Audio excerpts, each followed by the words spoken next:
அனைவருக்கும் வணக்கம். எல்லாரும் எப்படி இருக்கீங்க? நாங்க ரொம்பவே நல்லாயிருக்கோம். எல்லாருக்குமே இந்த நாள் இனிய நாளாக அமைய வாழ்த்துக்கள். இன்னைக்கு நம்ம வீடியோல கம்மங்களி தான் பார்க்க போறோம். 2 தடவ நான் ட்ரை பண்ணி 2 தடவையுமே கூழ் மாரி ஆயிடுச்சு. ஃபெயிலியர் ஆயிடுச்சு. ஆனா வேஸ்ட்டா போகல. சாப்பிட்டுட்டோம். சரி இன்னைக்கு கரெக்ட்டா பண்ணிடலாம் அப்படின்ட்டு நானும் வீடியோலாம் போட்டு பார்த்தேன். எல்லாம் கம்மங்கூழ் தான் பண்ணிட்டு இருந்தாங்க. சரி எனக்கு களி பண்ணி நல்லெண்ணெய் நாட்டு சர்க்கரை போட்டு சாப்பிடணும்னு ஆசை. சரி நாமளே ட்ரை பண்ணிடலாம் அப்படின்னு பாப்பாட்ட சொன்னேன். பாப்பா வந்திருந்தா. சரி ட்ரை பண்ணுவோம் அப்படின்ட்டு 1 1/2 டம்ளர் கம்பு மாவு எடுத்துட்டு 1 1/2 டம்ளர் தண்ணி ஊத்தி, உப்பு போட்டு நல்லா கரைச்சிட்டு ஒரு 1/2 மணி நேரம், 3/4 மணி நேரம் அப்படியே ஊற வச்சுட்டோம். மூடி போட்டு நல்லா ஊறட்டும் அப்படின்னு விட்டுட்டோம். அதுக்கப்புறமா மண் சட்டியில வந்துட்டு 3 டம்ளர் தண்ணி ஊத்துனேன். அப்போ 1 1/2 டம்ளருக்கு 4 1/2 டம்ளர் மொத்தமா வருது.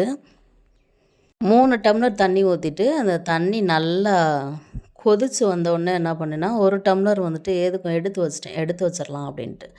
எடுத்து வச்சுட்டு நல்லா ஊறின மாவு வந்துட்டு தண்ணியில் ஊற்றி நல்லா கிளறிட்டே இருந்தோம். கொஞ்சம் கெட்டிப்பதம் வந்தோடனே அந்த எடுத்து வச்ச தண்ணி 1 டம்ளரையும் ஊற்றியாச்சு. அதையும் ஊற்றிட்டு நல்லா கிளறிட்டு இருக்கும்போது நான் பாப்பாட்ட சொன்னேன், இப்படி கிளறிட்டு இருந்தால் எனக்கு என்னமோ வேகாதுன்னு தோணுது, தம்மு போட்டுடலாமா அப்படின்ட்டு. கம்மங்களிக்கு தம்மு போடுற ஒரே ஆள் நம்மளாக தான் இருப்போம் அப்படின்னு பாப்பா கேலி பண்ணி சிரிச்சா.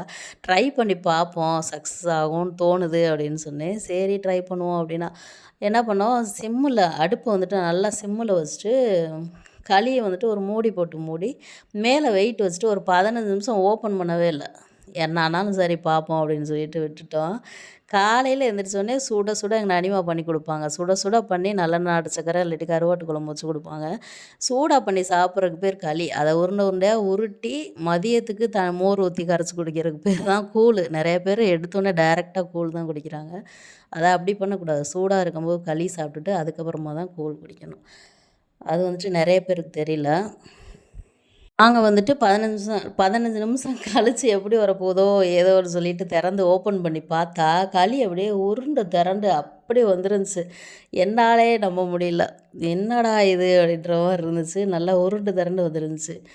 அப்படியே தட்டில் கரண்டியில் எடுத்து போடுறேன். கரண்டியில் ஒட்டாம உருண்டையா விழுகுது பார்த்துக்கோங்க. இதுக்கு மேலே என்னடா வேணும் அப்படின்ற மாரி. ஏன்னா ரொம்ப நாளாக ட்ரை பண்ணி வரவே இல்லையா. சரி இன்னைக்கு வந்து நல்லா வந்தனால ஒவ்வொரு சந்தோஷமாயிருச்சு. மம்மி வந்துட்டு எப்போவுமே களி எந்த களியுமே கழிக்க மாட்டா. கம்மங்களி, உளுந்தங்களி, கேப்பக்களி எந்த களினாலும் நல்லெண்ணெய் நாட்டு சர்க்கரை வச்சு குடுத்தா அப்படியே குழப்பி ஒரு அடி அடிச்சுருவா. அதனால் ஃபஸ்ட்டு அம்மிக்கு குடுத்துரலாம் அப்படின்ட்டு. களி வந்துட்டு உள்ள நல்லா புளி பறிச்சு நல்லெண்ணெய் நல்லா சுத்தமான நல்லெண்ணெய ஊத்தி நாட்டு சர்க்கரையும் போட்டு அம்மிய கூப்பிட்டு சரி டேஸ்ட்டு பார்த்தாவது பண்ணி சொல்லிட்டு போ அப்படின்னா அப்படியே பறக்குறான். தட்டு எடுத்துட்டு ஓடுறதுலே குறியா இருக்கான். ஏன்னா அவனுக்கு ரொம்ப பிடிக்கும். இன்னும் நிறையா நல்லெண்ணெய் நாட்டு சர்க்கரை ஊத்தி அவன் என்ன பண்ணுவான்னா சுத்தமாக போட்டு எல்லாத்தையும் பிசைஞ்சிருவான். அப்படியே குழப்பி தான் அடிப்பான். சூப்பரா வந்துருந்துச்சு. களி அவ்வளோ ஒரு கெட்டியா நல்லா வெந்து, அந்த நல்லெண்ணெய்க்கு நாட்டு சர்க்கரைக்கும் சுட சுட களிக்கும் அப்படியே அது எப்படி இருந்துச்சு தெரியுமா? எனக்கு எப்படி ஃபீல் இருந்துச்சு தெரியுமா? அப்படியே அல்வா எடுத்து சாப்பிட்ற மாரி இருந்துச்சு. அல்வா எடுத்து வாயில வச்சா கரைஞ்சு உள்ளே ஓடும்ல, அந்த மாரி தான் இருந்துச்சு. அம்மி வந்துட்டு தட்டு எடுத்துட்டு ஓடுறதுலயே தான் குறியா இருந்தான். அம்மிக்கு போட்டு கொடுத்துட்டு பாப்பா எப்போவுமே நல்லெண்ணெய் நாட்டு சர்க்கரை சாப்பிடவே மாட்டா. அவளுக்கு பிடிக்காது. அதனால வந்துட்டு மோர் ஊற்றி கரைச்சி தான் சாப்பிடுவா. அதனால் பாப்பாவுக்கு தனியாக ரெடி பண்ணிடலாம் அப்படின்னு. சைடிஷ்லாம் வந்துட்டு எனக்கு ப்ராப்பராக வச்சு கொடுத்துருங்க அப்படின்னா. அதனால் அவளுக்கு வந்துட்டு வீட்டில் தயிர் இருந்துச்சு. அதை மோராக வந்து ஜாரில் போட்டு அடித்து போட்டு பெரிய வெங்காயம் குட்டி குட்டியாக கட் பண்ணி போட்டு இந்த கொத்தவரை வத்தல், ஜவ்வரிசி, அப்பளம், மோர் மிளகா, அதுக்கப்புறம் அரிசி வடகம், அப்புறம் நெய் மீன் கருவாடு, வெங்காயம் போட்டு தொக்கு பண்ணியிருந்தேன். அது எல்லாம் வச்சு கொடுத்து ப்ராப்பராக பாப்பாவுக்கு வச்சு கொடுத்தாச்சு.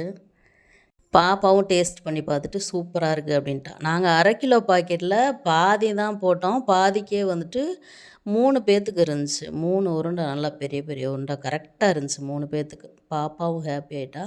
நான் எப்போவுமே சுட சுட களினா நல்லெண்ணெய் நாட்டு சக்கரை தான்ப்பா எப்போவுமே. அதுக்கப்புறம் மீதி இருந்தால் தான் அதை கூழாக கரைச்சி குடிப்பேன். நம்மளோட ஃபேவரெட் எப்போவுமே நல்லெண்ணெய் நாட்டு சக்கரை தான். ஏன்னா சின்ன பிள்ளையிலேருந்தே அப்படியே கொடுத்து பழக்கிட்டாங்க. அதனால் நானும் வந்துட்டு நல்லெண்ணெய் நாட்டு சர்க்கரையை போட்டேன். ஆக மொத்தத்தில் 1 1/2 டம்ளர் மாவுக்கு 4 1/2 டம்ளர் தண்ணி. களி ரொம்ப ரொம்ப சூப்பராக வந்துச்சு. ட்ரை பண்ணி பாருங்கள். மீண்டும் ஒரு வீடியோவில் பார்க்கலாம். டாட்டா.